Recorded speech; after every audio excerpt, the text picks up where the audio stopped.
Welcome to Great Life Coaching. This is Dragon 6 Golf here. Just want to make a video on how to find a counselor or therapist, what to expect, and just some general information about that. So if you're looking for a counselor or therapist, one of the ones that I've seen advertised the most is Psychology Today. There's a lot of others. And if you have insurance, they probably also give you a list of providers. This is not the only way. There's also word of mouth. There's commercials at Talkspace.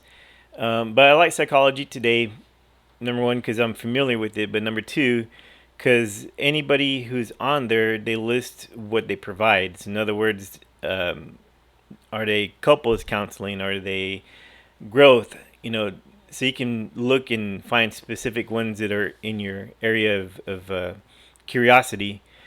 They'll also show what insurances they take. They also show if it's teletherapy, in person, or mixed. So that's a good resource to do. And of course, if you just Google, you can find many counselors or therapists out there as well. Now, we have different titles in education, but basically this is just a brief run of what we are and what we do. For those with master's degrees, we can be counselors, we can be therapists. You might also hear us be called psychotherapists. And we are authorized to diagnose. We are not in any way trained in medicines. We can have certifications in aromatherapy. Different types of practices have things that they concentrate on, like child therapy or couples therapy. So those are things to look at. When you get into a PhD, then you have a psychologist. And psychologists obviously have a couple more years of education than a master's degree. And they do a lot of research. However, they also have specialties just like we do. They could be child psychologist, marital psychologist, and so on. And then at the MD level, you also have a psychiatrist, which is an MD, and they're also psychologists. So they can prescribe, they're the only ones that can prescribe meds for mental health. And they also specialize in therapy as well. So once you've chosen somebody, now you have to contact them. Most don't always have receptionists, so you sometimes have to email them or leave a voicemail and they get back to you. And they may ask you to fill out some paperwork prior. Obviously, if you have insurance, they're going to want that information, or they're going to want to know how you're going to pay, check, cash, or card.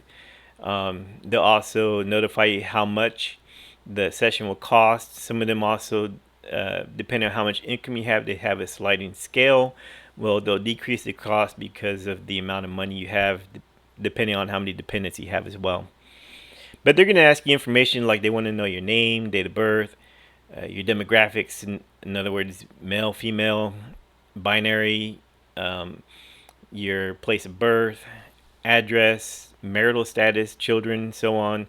And that just helps prepare us for what we're going to get into. We'll also ask if you have any hospitalizations or have you been on any medications? Are you currently on medication?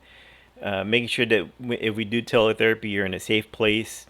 A lot of questions like that. And that's just to help us prepare for the visit. So I would say for the first visit or two, it's all about relationship building. We will talk about the issue that you want to talk about, but we want to get to know you, and we want to do that so that way we can build trust. If you don't have a relationship of trust with your therapist or counselor, then you need to find different therapists. And you shouldn't take more than 3 sessions to do that. You should really feel that you can trust us, because we're going to discuss things that bother you. We're going to talk about things you haven't told anybody else. And we're just going to get very intimate in those conversations. So if you find one that you don't get along with or you don't feel comfortable with, don't be afraid to tell them, hey, I don't think this is going to work out for me. Ask them for recommendations, or just go back to the way you found them and until you find a counselor or a therapist that really works for you. Now, all therapists and counselors, we're going to use theories on you.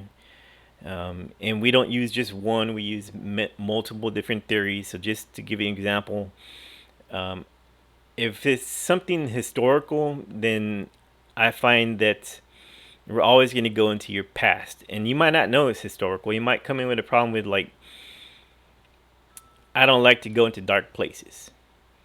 So, okay, we'll get into that. But our whole goal is to find out not why it's happening now, but when that first started happening for you. And a lot of times we had to go into history for that. You may also go into therapy for behavioral problems. So let's say when you get angry, you feel like you're about to be violent, and so we use behavioral therapies or CBT and other therapies. But we help you find out what your triggers are, and then once you find that out, we help you realize when you are getting triggered, and then we also get deeper and help you get past the triggers where you're not thinking violent thoughts or whatnot. And these are just examples. Your counselor or therapist should not be talking about themselves all the time. This is your time about your problems. Now, sometimes we may use personal examples, but for the most part, it should always be about you. And also, we may not be taking notes right there and then. Some of us do, some of us don't. Me, myself, I take notes as important things come up, anything emotional, historical, something that's important I need to remember exactly, I'll jot that down. But after you leave, after a 1 hour visit, we may cut it off at the 50-minute point because we want to take time to make notes. And we do that so that way, number one, when you come back to the visit, if we gave you homework, we should be asking you, did you work on your homework? We should be holding you accountable to improvement. If they don't remember that they gave you homework, then that's not triggered. That's something you should be aware of and maybe bring that up. Number two, we do see several clients, and I want to make sure that when you come into a session that I look over my notes before and I make sure I remember exactly what we talked about.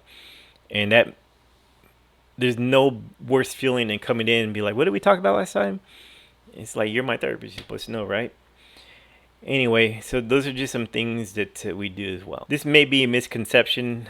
I definitely had it before I went into this field, but we don't give advice. We're not here to be your best friend. We're not here to be your mom or dad. We're not here to tell you how to fix yourself. We're here to help you discover that for yourself, because when you have discovery in what your issues or problem are, you have a lot of ownership in that. And advice giving, that's just not something we do. So if you have a counselor therapist that does that quite often, then time to find a new one. Now, when it comes to diagnosing, I don't feel comfortable doing that often, because people will hang on to that diagnosis and think that's what they are. They think they're a depressed person, but no, depression is something you have. Now, a lot of times when it comes to insurance, you're using insurance, they do require a diagnosis, and they also require a prognosis of how long or how many sessions they're going to need to fix it, pretty much. That's unfortunate, because there's a lot of problems that you may have that you may need refreshers in. You may be able to go from once a week to once a month to once a quarter, and then maybe you don't need it anymore, but something comes up and it brings it back, so you might need to come back. That's why using insurance is kind of stops you from or prevents you from going constantly.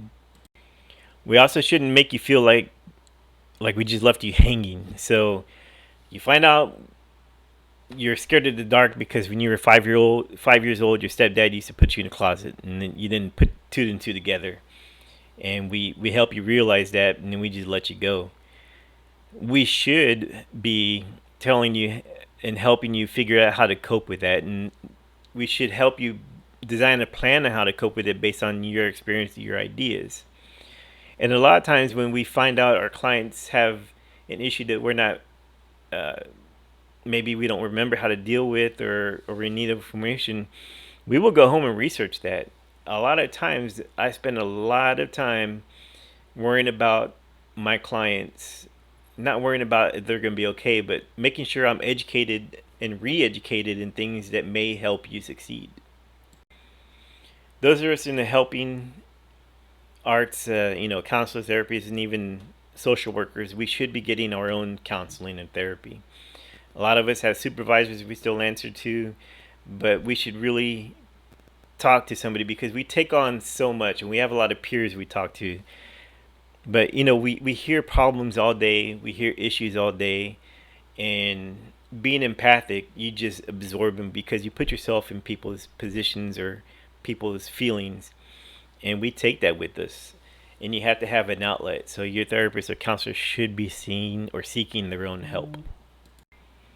So once we get to a point where you know what your issue is, you know how to deal with it, and you've kind of been able to help yourself. If you stop seeing your therapist or counselor, that's fine. But just try to remember that there's a lot of self help out there, and I'm all about self help. There's YouTube videos, there's books, there's audiobooks you can listen to just to sharpen your skills. And that's something as a therapist or counselor that I do myself. I just keep sharpening my skills because there's a lot of new information out there. There's a lot of books that doctors and other therapists write about their experiences. There's a lot of information there, so it's something that you can always work on. Just a side note, so while I was going to school for my master's in counseling, it wasn't what I expected because you have to work on yourself. So I don't know how all the schools do it, but the school I went to, we had a great professor, and she would have us do sessions in class with each other. So there'd be three. There'd be one uh, who plays the counselor, one who plays the client, and one that mediates and just kind of watches and lets us know if we're going left or right or the right direction. Usually that person is in their second year. But what that does, and when you do it, she wanted us to have real things that are happening.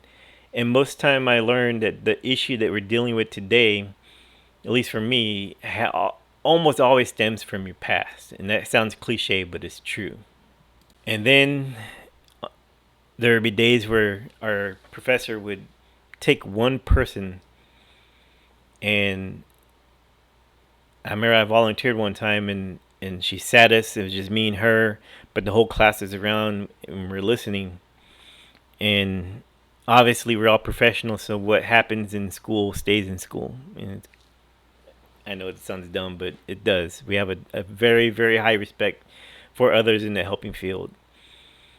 So anyway, she would get layered in, and she was so good and intuitive. At the end of the hour, I just felt exhausted, and I was dumbfounded on how deep she took me emotionally, because I was not a very open person, not a very vulnerable person, but she brought that out in me, and she was great for doing that, and she had good examples for us all.